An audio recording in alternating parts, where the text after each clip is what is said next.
გუშინ სამუშაო საათების პერიოდში ნაციონალური მოძრაობის ახალგაზრდული ოფისში კიდევ ერთხელ გაიმართა საიდუმლო სეროვა, რომელსაც ხელმძღვანელობდა ოზურგეთის მუნიციპალიტეტის საკრებულოს თავმჯდომარე ალექო მამეიშვილი.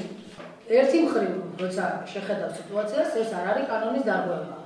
მაგრამ სამუშაო საათების პერიოდში მეგონი რომ რაღაც ჩარჩოებში აჯდება, რომ თანამდებობის პირები, თუ საჯარო სამსახურის თანამშრომლები უნდაოდნენ სამუშაო საათების პერიოდში თავად სამსახურებში.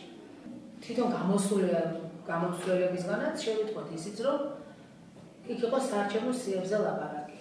იმ 10 კაციან სიებზე, რომლებიც გამგებელმა საჯარო სამსახურის თანამშრომლებს დაავალა, რომ 10 კაცი რომელიც ოფიციალურად დაუჭერდა მხარს ნაციონალურ მოძრაობას.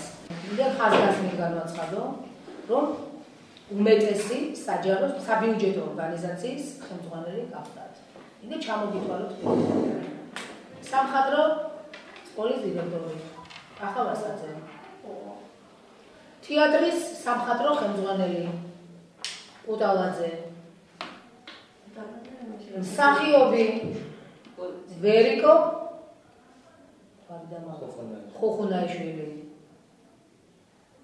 ქალაქის საკრებულოს თანამშრომლები, CSKOS მიერ დანიშნული წევრი გახლავთ, ესეც ესწრებოდა ერთიანი ნაციონალური მოძრაობის იმ საუკოს წევრი.